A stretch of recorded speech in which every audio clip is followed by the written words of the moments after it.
มาอยู่ที่ทะเลมันอยู่ที่ทะเลมาประมาณ3 ชั่วโมงเอาจริงๆนะมันก็ไกลแต่ไม่ได้หลับเลย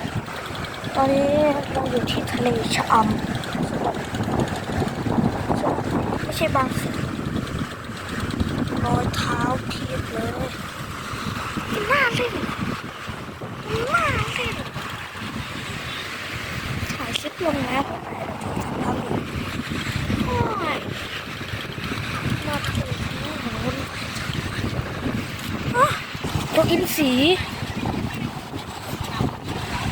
ตัวอินทรีตัวสีตัวอินทรี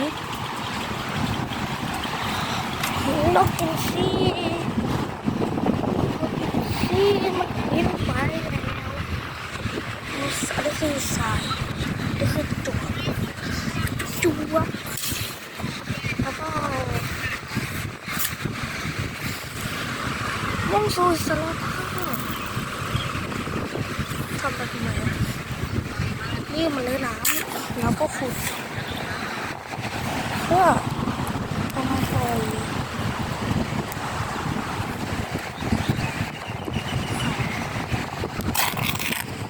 มาขุด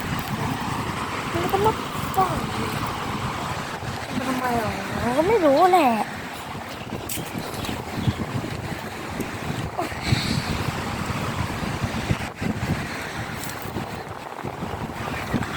แบบ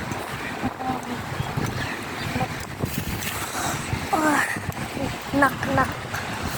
ถือกล้องข้างซ้าย Happy birthday to you เค้กกิน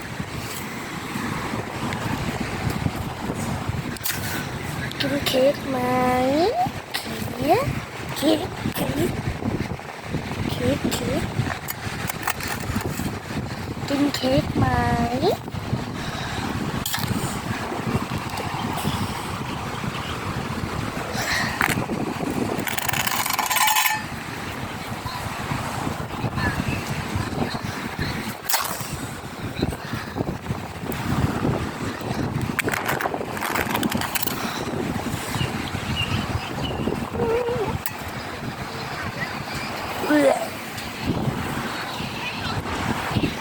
เล่นนะ This morning เหมือนจะมีขี้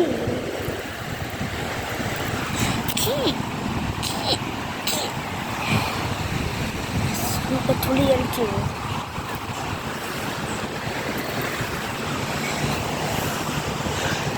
ดิดอุ้ยหายไปเลยอยู่นี่อะไรก็มาสายดูจริงสายดูไอ้